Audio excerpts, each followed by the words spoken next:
વિસાવદરના મોટા બલગામ ગામે હિરપરા પરિવારનું ત્રીજું સ્નેહ મિલન યોજાયું। આકાશવાણી રાજકોટ રેડિયો કલાકાર નાનજીભાઈ હિરપરાને ગૌરવ પુરસ્કારથી સન્માનિત કરાયા। પરિવારના વડીલોને સન્માન કરી સમૂહો ભોજન કરી પરિવારની ભાવના વ્યક્ત કરી ભાવુક દ્રશ્યો જોવા મળ્યા। જૂનાગઢ જિલ્લાના વિસાવદર તાલુકાના મોટા બલગામ ખાતે ગત વર્ષની જેમ આ વર્ષે પણ હિરપરા પરિવાર દ્વારા ત્રીજા સ્નેહ મિલન સમારંભનું આયોજન કરવામાં આવ્યું। એકતા, સદભાવના, સહકાર જેવા વિચારો રોપવામાં આવ્યા। પરિવારને વ્યસન મુક્ત, ખોટા ખર્ચ, કુપોષણ દૂર થાય તેવા પ્રયત્નો કરવામાં આવ્યા। આજના સમયમાં શિક્ષણ, સંસ્કાર જેવા મુદ્દાઓને કુટુંબમાં સમાવવા અંગે વિચારો રજૂ કર્યા। સાથે રાજકોટ આકાશવાણી રેડિયો પર જેમણે લોકગીત ભજન ગાઈ આપણી સંસ્કૃતિને જીવંત રાખ્યા છે તેવા પરિવારનું ગૌરવ નાનજીભાઈ હિરપરાનું સન્માન કરવામાં આવ્યું। તેમણે જૂના લોકગીત રજૂ કર્યા।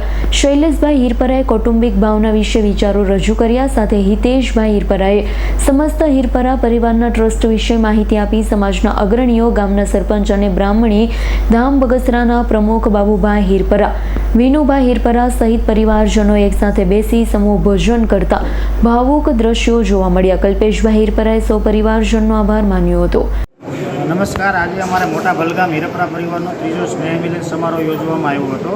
દર વર્ષે અમે આ રીતે સ્નેહ મિલન સમારોહ યોજીએ છીએ અને પરિવારના દરેક ભાઈઓ બહેનો એક સાથે બેસી અને ભોજન લઈએ છીએ અને સારા સારા વિચારો આપીએ છીએ। તો આ વર્ષે અમે નાનજી દાદા હિરપરા ચલાળાથી ખાસ અહીંયા અમારી વચ્ચે ઉપસ્થિત રહ્યા હતા અને એણે જૂના લોકગીતો, જે આપણી ભૂલાઈ ગયેલી જે જૂની સંસ્કૃતિ છે એ લોકગીતો ગાય અને અમારા પરિવારને બધાને ખૂબ મનોરંજન કરાવેલું હતું। આગામી વર્ષમાં પણ દર વર્ષે આ રીતે અમે આગામી વર્ષમાં બી સ્નેહ મિલન યોજશું। સાથે સાથે પરિવારના જે તેજસ્વી બાળકો છે એને ઇનામ આપી અને પ્રોત્સાહિત કરશું અને દર વર્ષે કોઈ નવા વક્તા સારા લાવી અને પરિવારને સારી દિશા અને સારી વસ્તુ મળે એવા અમે પ્રયત્ન કરીશું। હવે અહીંયા તો મારા અહોભાગ્ય ગણું છું કે આ ગામની અંદર આજે પહેલો આવ્યો છું અને ઘણા બધા સ્નેહી મિત્રો, ભાઈઓ અને બહેનો અહીંયા હાજર હતા।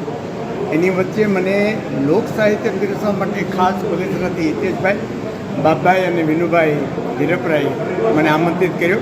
મને કે તમારે ખાસ દાદા આવવાનું છે અને લોક સાહિત્યની વાતો તમારે કરવાની છે। આજે મેં અહીંયા જે ભાઈઓ બહેનો ભેગા થયા હતા એની આગળ મેં આપણું ભૂલાતું સાહિત્ય, લોક સાહિત્ય કે જે પરંપરાથી સચવાવું જોઈએ એ નથી સચવાતું, એને સાચવવાનો હું સામાન્ય પ્રયત્ન કરું છું। હું એટલો બધો મોટો કલાકાર નથી, પણ રેડિયો ઉપર મેં જ્યારથી લોકગીતો ગાવાનું શરૂ કર્યા ત્યારે મારા લોહીની અંદર એક એવો પ્રવાહ મળ્યો ભવવા કે લોકગીતો એ મારો ખોરાક બન્યો। હું લોકગીતો વગર ઘરે પણ એકલો હોઉં છું ત્યારે લોકગીતો ગાતો હોઉં છું, મારે કોઈ વાહનો ઉપર જતો હોય ત્યારે ગીતો ગાતો હોઉં છું। ગીતો ગાવા એ મારો શોખ બની ગયો છે અને એ શોખને કારણે પણ મારા શરીરમાં ઉર્જા અદ્ભુત સંચય થાય છે અને જળવાય છે। આજે બધા મિત્રોનો હોય કે એકતા પરિવાર થયો, હિરપરા પરિવારનો જે સ્નેહ મિલન હતું એ સ્નેહ મિલનની અંદર ઘણા બધા ભાઈઓ બહેનો અહીંયા આવ્યા છે। એ બધાને મેં સંભળાવ્યા મારા ગીતો, એ લોકોને કેવા લાગ્યા છે એ તો ભગવાન જાણે, એ જાણે। પણ અહીંયા મને મોકો મળ્યો છે, અહીંયા આવવાનો મોકો મળ્યો છે, એ બદલ અહીંના આગેવાનો અને જે આયોજકો છે એનો હું દિલથી ખૂબ ખૂબ આભાર માનું છું। અશોક મણવરનો રિપોર્ટ, S9 ન્યૂઝ, અમરેલી। અમારી તમામ માહિતીથી અપડેટ રહેવા માટે જોડાયેલા રહો S9 ન્યૂઝ સાથે।